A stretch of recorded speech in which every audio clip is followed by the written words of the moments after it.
V Orehovi vasi so se otvorili prostori večgeneracijskega centra občine Hoče - Slivnica. Sicer je seveda v zadnjih mesecih že bil tukaj, ampak od danes naprej pa tudi uradno v novih prostorih, ki bodo seveda namenjeni oziroma so že namenjeni vsem vam, vsem nam, da boste tukaj preživljali urice, se izobraževali, preživljali oziroma kratili svoj prosti čas. Evo, slovo pomahamo in takole simbolično odhaja motokros iz te zgradbe. Ob tem so pripravili spremljevalni program.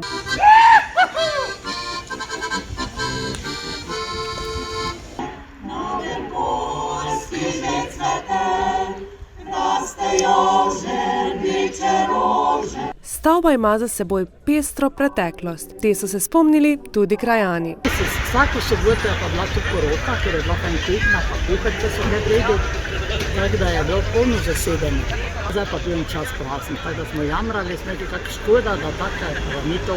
Zdaj smo pa prav veseli, da se je začelo obnavljati. In te dni so se začele pisati nove zgodbe. Smo priča, da se objekt intenzivno prenavlja. Sredstva za obnovo smo uspeli in znali pridobiti preko sofinanciranja, in sicer v sklopu projekta nadgradnja večgeneracijskega centra iz Evropskega kmetijskega sklada za razvoj podeželja ter projekta ureditev prostorov za medgeneracijsko druženje iz Evropskega sklada za regionalni razvoj. Iz obeh skladov bodo prejeli sredstva v višini dobrih 60 tisočakov.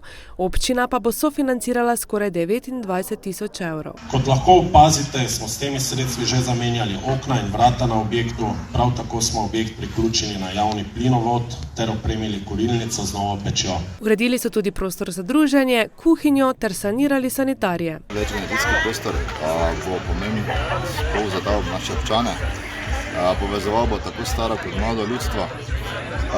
Noter se bo dogajalo mnogo stvari, verjamem, da se bo tale objekt čim prej zapolnil. Na občini si želijo, da jim uspe pridobiti sredstva tudi za obnovo strehe in fasade. V kolikor bo vse po sreči, bo to urejeno v prihodnjem letu.